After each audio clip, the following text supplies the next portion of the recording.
posted August 12, 2018, 6 hours 15 minutes and 0 seconds. They told him to learn how to lose before he could learn how to win, and that has certainly been the reality for Jake Stuart.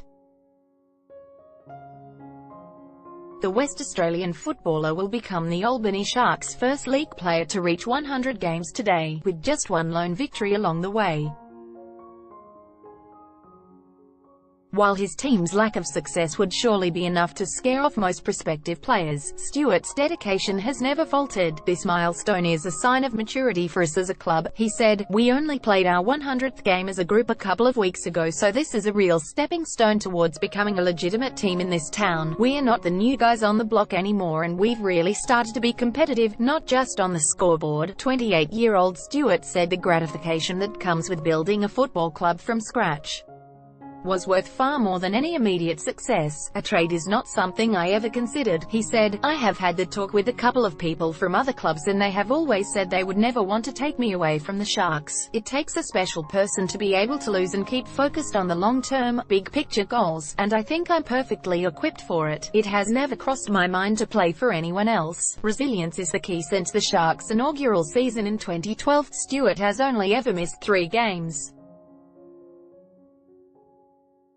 He previously lived in Perth and said back then he could not commit to training or the lifestyle that came with football. "I only played 1 season up there and then I took a bit of a sabbatical," he said. "It was one of my biggest regrets. The sense of community and mateship that you get with country football is like nothing else, and once you let it go, it's really hard to find again." Stewart's dad was a foundation member of the Sharks club, so after he moved down to Albany, the decision of which team to play for was pretty easy to make. "There's no big secret to playing so many games. You have to just play through injuries and don't let your body tell you otherwise," he said. "There was only a couple of times, regardless of the amount of strapping on my knee and how adamant I was that I was going to play, that the decision to rest was made for me. It just takes resilience. That's all I can tell you." Creating culture during a losing streak, Stewart said the Sharks League team started out as the scraps of the Great Southern Football League. "There were very few of us that were committed, and a lot of guys were doubling up, playing 2 games every week just to get the league and reserve sides on the field," he said. "These days we've moved away from that culture, but we are still always looking to recruit more and offer people an opportunity to come play footy. It takes full commitment and it's a long season, so the weaker-minded have fallen by the wayside, and the ones that are here are the kind of guys you really playing by your side." Along with his position on the league side, Stewart also coaches the under-14 side and often arrives at training an hour early to help with the Colts.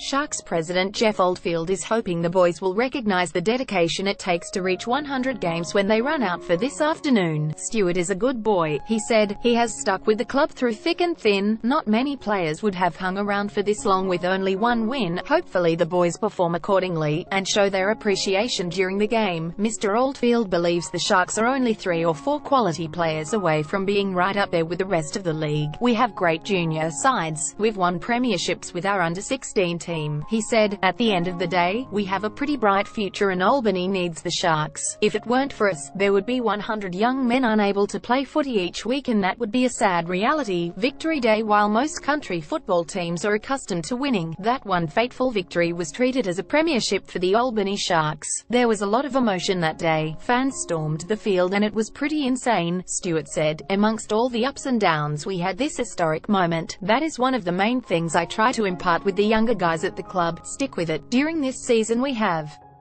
really started to create a winning mentality. A lot of people say you have to learn to be able to lose before you can learn how to win, and we certainly have done that, searching for that second win. All the pieces are there, and Stewart believes it is just a matter of getting it together for 4 full quarters of footy. We get ahead of ourselves if we get in front, and we have lost games in the second half during the last few weeks," he said. "I think another win is not far off, but it probably won't be this week." For his milestone game, Stewart just hopes to make it through without another injury. "I'm really looking forward to it, but I don't want to put too much pressure on it because at the end of the day, it's just another game of footy," he said. "I think it's just really important we just enjoy ourselves and get to crack a beer together at the end of the day." While another victory is a goal for the club veteran, he is realistic about his chances of a premiership. "If one day I could be sitting in the grandstands watching the young guys I coached come through and win a premiership, that would be end goal for me," Stewart said. Topics: Australian Football League, sports organisations, happiness, people, human interest, Albany 6330, Perth 6000, Denmark 6333, Mount Barker 6324.